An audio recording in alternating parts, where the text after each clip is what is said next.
and welcome to today's episode of the Made for More podcast. Today, I'm excited to be joined by the secret weapon for mindset, Charlene. Hello, how are you? Hello, Ali. It's lovely to be here with you. It is so wonderful. So before we kick off, can you let our listeners know a little bit about where you've come from and where you're going? Well, I'm not in Australia. I'm in Canada, 20 minutes from Niagara Falls, which I think is one of the world's biggest attractions or some such thing. I'm in the middle of wine country, Ontario, Canada has been my home for all of my life, but I traveled and I worked all around the world. Now, 10 years ago, I decided to do something a little bit different. I had spent my first 30 years of a career as being the grand poobah. I was the ultimate boss in organizations from 35 million in sales up to $750 million in sales. Wow. And I had a personal issue that basically knocked me on my keister. And I said, okay, now for the first time ever, I understand what confidence is all about, or lack of confidence is all about. And I never had that problem up until that point. I understood for the first time compassion and empathy on a real deep level. And I also understood how difficult it is when we've been hit to get back up again. And I find that this whole COVID thing has really caused a lot of people to take a second and a third look at what they're doing, where they've spent their energy, where they want to go. Yeah, I 100% agree. I think certainly there's, always a silver lining. And I think the silver lining with COVID is that people have had a chance to get out of that rat race and really just do almost like an audit of what it is that they're spending their life doing. Have you found that as well? Yes, I have. And in fact, that's what I do with a lot of my clients. They come to me and they say, so I want to get big. I've been playing small. What do I do? And so you would think, okay, so you're a boring ex-corporate person who knows everything and knows nothing. What can you share? What makes you different? Well, the thing is I have a 360-degree view of business. Yeah, okay, that's nice. But I also have an incredible appreciation for what goes on up here now. And when you can put the two of them together, and remove the blocks that people have, sorry to say this in very blunt terms, it's blocks about what we have about ourselves. It's nothing else. It's our internal blocks. I can get people sorted on and they're taking off and they're big and they're coming back saying, oh my God, I never knew. Yeah. So tell me a little bit around 10 years ago when you decided, or when you, I guess, first started to realize confidence or lack of confidence. What was that next first step that you took 10 years ago to build back up your confidence? Well, first off, let me just share in 25 words or less. One day I woke up and my husband leaned over to me and he said, oh, honey, I'm so glad you're awake now. Hey, listen, now don't worry, everything's okay, but you're in the hospital, you've had a stroke, and I'm so thrilled you're awake, and I'm going to go tell the doctor. So wow. Up until that point, I had always been a very strong person, very strong. So the first thing I said, and I didn't realize I didn't say it out loud, was I said, no. And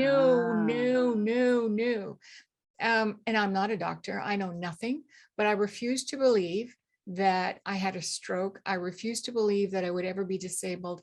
I refuse to believe that my number one position of being the family breadwinner and the grand whatever, I refuse to believe any of that. Yeah. And so over 8 weeks, I absolutely shocked my doctors, my neurologists, my therapists. First off, I was a patient from hell. It was really a bad patient. Really awful, really awful. And second off, they never had a patient like me who told them what was good for me. And I just demanded I said, I want homework. You're going to do this. You're going to give me stuff and I'm going to do it 10 times over. And you're going to force me to do this. And even today, and it's now 6 years, it's a 6-year anniversary today, this year. My neurologist, who I see every single year, he says, my God, woman, I don't know what you did, but you are a walking medical miracle. So that's the backstory. So go from being a really big person now to, I couldn't talk, I couldn't walk. Wow. Okay, now what do you do? So what I did was I took every single lesson that I had learned being a corporate person, and I turned it on me. That's all I did. I didn't understand that until about a year later when I was writing out, what the hell is it? Everyone's calling me this medical miracle, but what does that mean? And how did I go from here to there when 50% of the people, they don't get there?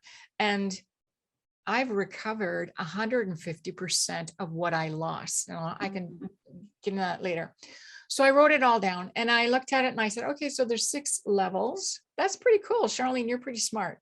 Till I learned that it was about a year or 2 later that what I had put on paper was not a new idea. It was only new to me because there are no new ideas anymore. It's just a different twist on things. And my winning mindset is exactly what the top performers in any field constantly do.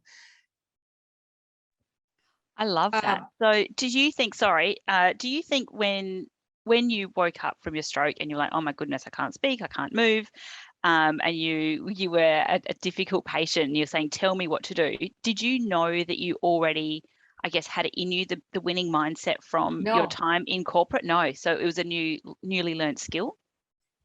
I became the patient from hell. So on a bad day when I'm really, really mad, I swear like a sailor. Right. The therapists were not impressed that I swore like a sailor. Okay, fine, whatever.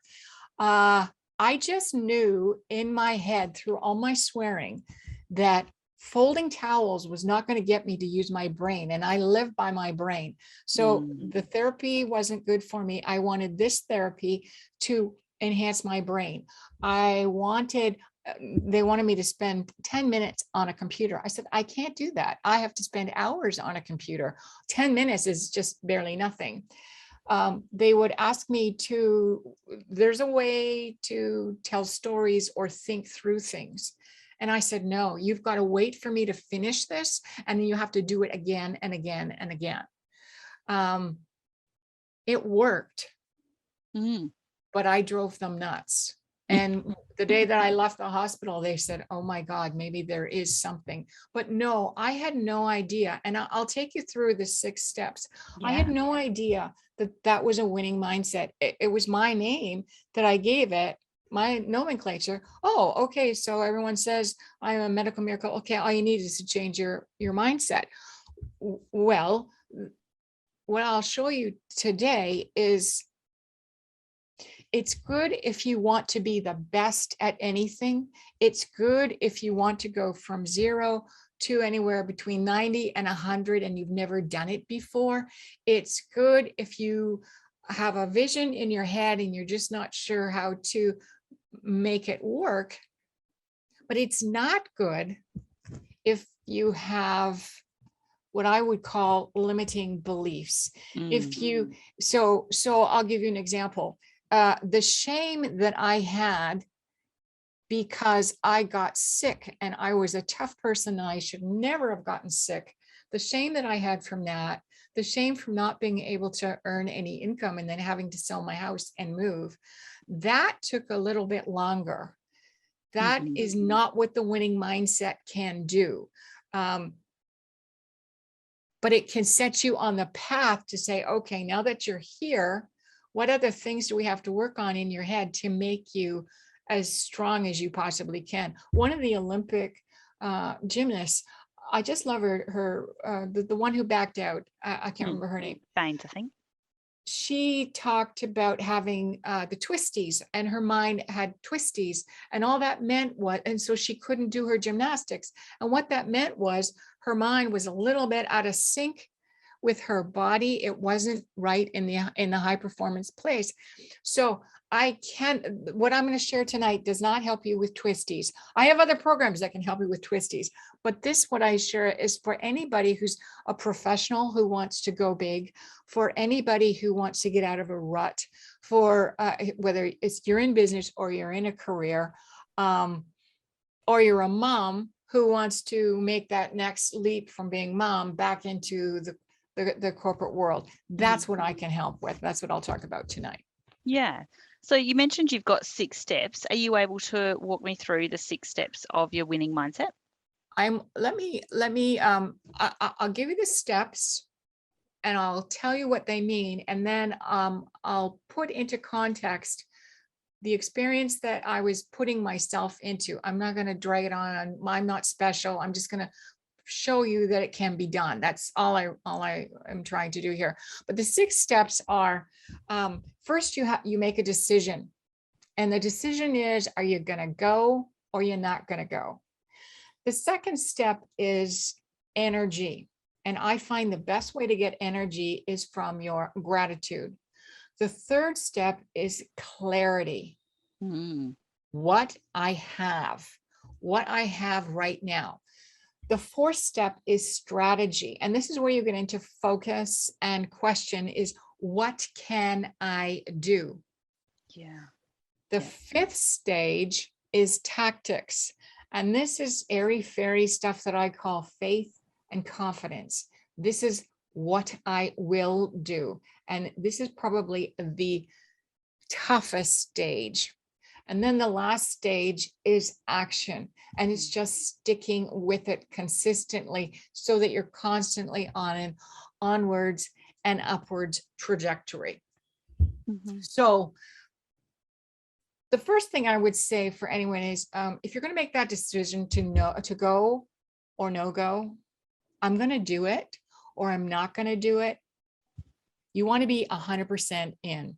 And one of the things that I always found in my entire career was, if I wanted something bad enough, if I wanted a promotion, if I wanted to make gobs and gobs of money for the corporation, if I wanted to have a team that was firing on all cylinders, whatever it was, I had a vision in my head. And it doesn't matter what the vision is to anybody else except you. So perhaps, you like butterflies, and butterflies to you symbolize something. So keep that butterfly vision in your head. And then you say, I'm going to go for it. And you have to be all in. And there's nothing about being in this halfway. So for me, the vision, it was horror, absolute horror at being disfigured with awful stuff from strokes. It was the horror of having to rely on my husband for the rest of my life. And I still have lots of life left in me. And so it was the vision that I had was I was healthy. I didn't care what anybody said. I was healthy, drugs or no drugs. No, in the hospital, you're on lots of drugs. It just doesn't matter. So once I said, no, I don't care. I'm not disabled. I am fully functioning. So then you have to get your energy. And I always get energy from gratitude. And I'll tell you what I did. I looked at my body and I said, okay, I can hobble my way to the bathroom. I can put my clothes on. Oh my God, I'm in a ward and there's people around here and they can't talk. And it was like their tongues were stuck to the top of the roof of their mouth. And they were having issues. And I went, man, I am lucky. I can go to the bathroom myself. I can talk. It doesn't matter. I'm not making any sense, but I can talk and I can put my clothes on. And the lady that I was sharing the room with, she could not get out of bed and she was by the window. So I very nicely said, I'm going to open up the window for you. Well, that was very selfish of me because I really wanted the window open for me. Yeah. But I forced myself to walk to the window. Yeah. Because I could. Then it didn't matter. It took me 20 minutes. I could do it. And I was so grateful that I had parts that were working. And then of course, the thing is, you realize there's all kinds of parts in your body that you rely on. And when they don't work, you go, darn, that didn't work too well. Yeah. Yeah. So tell me, when you started practicing gratitude, because I'm a big believer in gratitude as well, did you start, and I think of it like a snowball effect, like the more we begin to be grateful for, the more we notice Absolutely. that we're grateful for. So what were kind of the steps that you, I guess, how did you amplify your gratitude in your lead up to being discharged from hospital? Every single day, I woke up and I said, oh my God, I'm awake. I'm on the right side of I'm on the right side of the grass. I can talk. I can move a little bit better. I might have fallen 3 times yesterday, but I didn't break my legs. Yeah. And even though I can see the nurses are incredibly overworked, they're still taking time to have a joke with me. Mm. And I know those are very simple, but for me, they were more than enough to keep me going. I didn't, I was grateful that I was being fed and I didn't have to worry about cooking. I wasn't grateful for all the meals because I don't eat that much. But I didn't think about that. I was grateful that the doctor came in and checked on me every couple of days. I was grateful that my husband came to visit me every single day. I was grateful that my friends called me or visited me, and I just wanted to be left alone, but they were showing love. And so I learned I was loved. Oh, what a great lesson to learn when you're It already was feeling great. knocked Yes, down. Yeah. yes, yes. So after you get when you realize what you actually have going for you, when you realize that you're in a better place than so many other people, the problems you have become less. Yeah, 100% agree. And when they become less, that's when you become very clear. You become very, very clear as to what you have. And it doesn't matter if you don't live in a huge house or have a big car, or you have all the, you don't have all the trappings that everybody has. What you realize is what you have is more than enough. It's always more than enough. And so I devised a plan and I said, I'm the leader of this plan. It's my plan. I am the leader, and I am going to do whatever I need to do with all the parts that work and don't work. And I'm just going to plow through. So what do I have? I had 25 years of being a success in one form or another. And I said, well, I thought I'd been knocked down a million times before. Damn, I'm pulling all that strength into me to say, I've done it. In that particular case, there's no reason why I can't do it in this particular case. I had to be realistic that there were some things I didn't have. I couldn't stand up straight without holding the wall. My balance was off. Okay, work around what you don't have. I knew that going for coffee every morning was the best thing I could possibly do. So what do I have? I have an incredible urge to go have a cup of coffee. I need to get my husband to bring me a money card because I didn't have any money on me. So, okay. So you start forming things with what you have. Yeah. It's not what you're going to be. It's what you have today. And then you start building and building and building on top of them until you start getting that momentum going.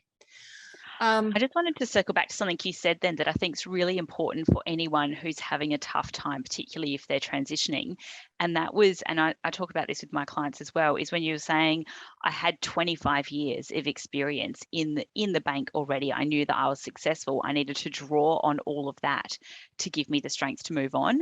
And I think I just wanted to circle back to that because I think that's a really important point for any of the listeners is that, you know, we don't just kind of chop off our timeline. Historically, we've got so much experience and so much evidence of success. We just need to remember it. You know what? You're absolutely right. And so when I was talking about the twisties, The one thing that I didn't learn while I was in the hospital, but I learned in a year afterwards, was just because something rotten happens to you does not define you. You are not defined by that. So therefore, you're defined by who you are and what positive stuff you've accomplished in your past. And the reason why that's important is because you can draw on all the strength of the positive stuff that you have made, if that's the right word, to get you to this stage. And when there's a setback, nothing happens to you. Everything happens for you. Yeah. So, and it's all connected. Every last little bit, it's all connected. It's not linear. It is not a linear process. It's a big kind of circling thing. And some days it works and some days it doesn't. And you just have to accept it and keep plowing through. Because in business, and I'm sorry, that's all I can speak about because that's all I know. We all get thrown into stuff that we actually have no freaking idea how we're going to get it done. Yeah. And so we have an ego that says, oh, I'm really good and I can do this. And I will forge ahead, or my team and I, or whatever. But the truth is, we're going forward on a wish and a prayer. And what I learned was moving forward was a wish and a prayer. But here's the really cool part. And I learned this as I studied after I got out of the hospital. I went off on a bit of a tangent and said, okay, how does the brain work? So the truth is, nobody knows really. Yeah. There's only 10% of the brain that we use, and the brain will always accept anything you throw at it. So therefore, throw at it stuff that's good for it, which means lie to it, make it feel good until you believe it. You got to act like it. And then it happens. And if you think about it, any success that you've had in your career or your life, it all started on a wish and a prayer, and you just kept wishing and you just kept praying. It's all the same stuff. Yeah. Yeah. I love that. Throw stuff that's good for your brain. That's that should be on a placemat or a t-shirt or something like that. So tell me a little bit around, so that was, your step 1 and step 2 around decision and energy. And then we've got clarity, strategy, tactics, and action. So the clarity I've just gone through so that you know exactly what you're good for. So the strategy. So this is really important because it's what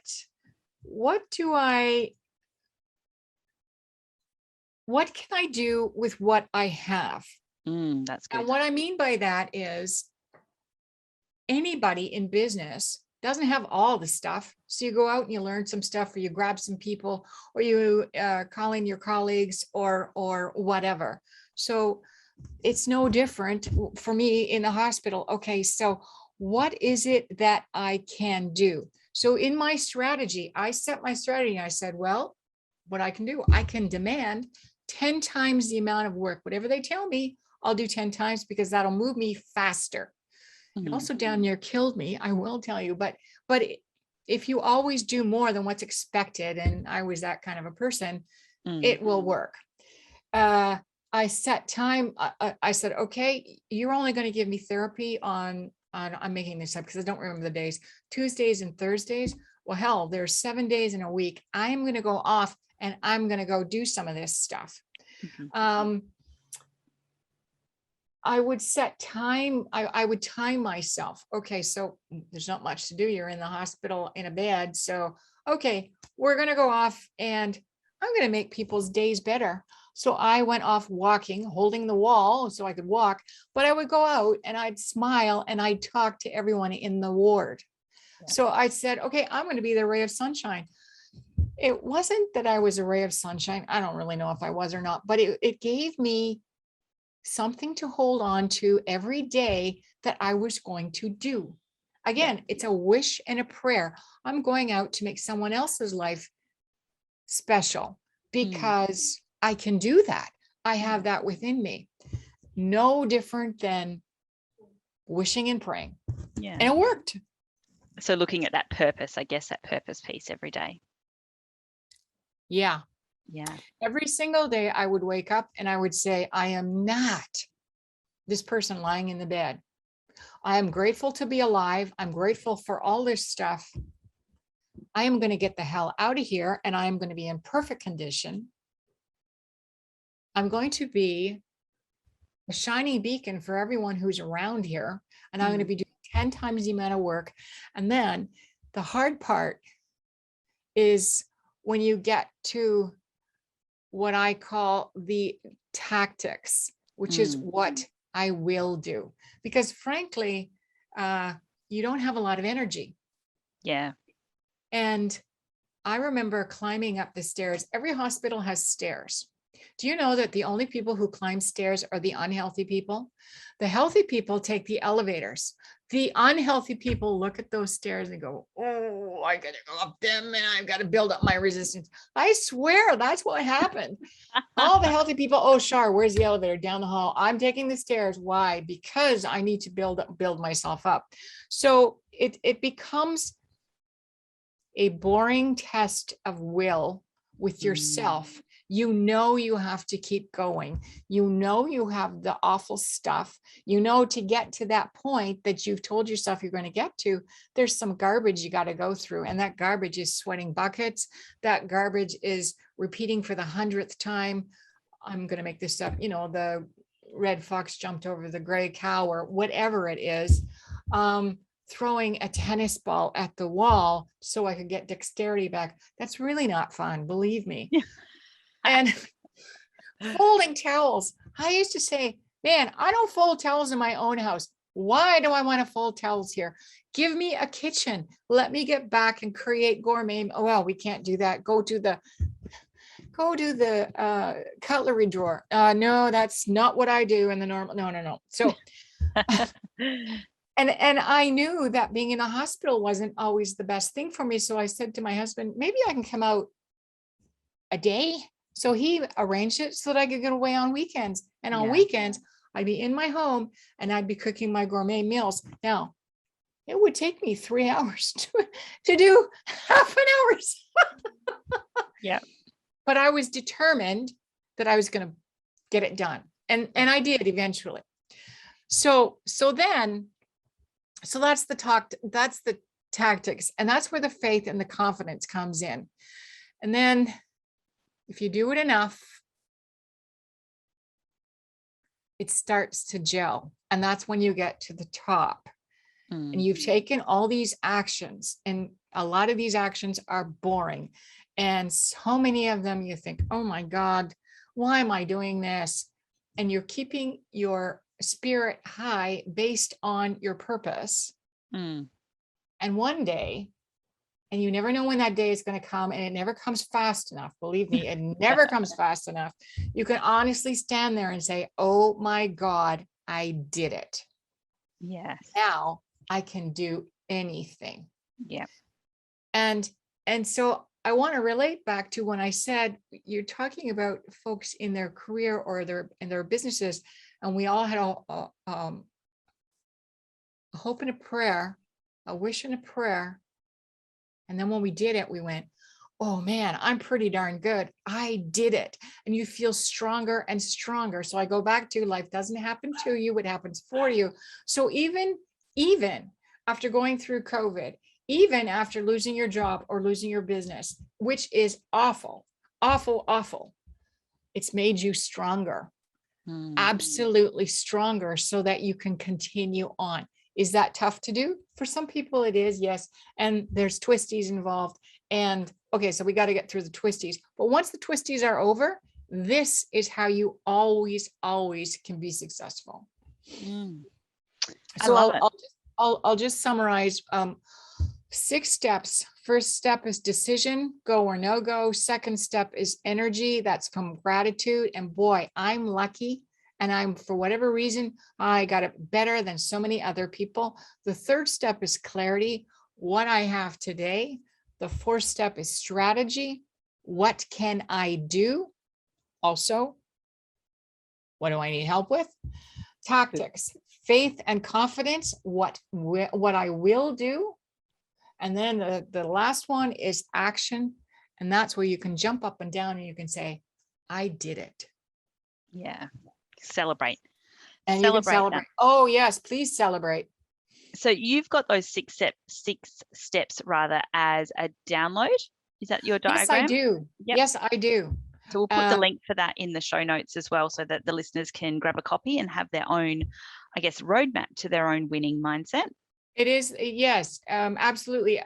The winning mindset is the 10th strategy that I have in my own program called Reclaim Your Personal Power. And I was really shocked. Honestly, I was really shocked when I started teaching this and people said, well, this is the best piece that you've done the whole time. Why don't you put this in first? But I was reluctant because it was my stuff. And it took me a while to say, yes, it is my stuff and it is good stuff. So listen, it's not a one and done. This stuff is never one and done. We're all going through it all the time. Yeah. Continually learning.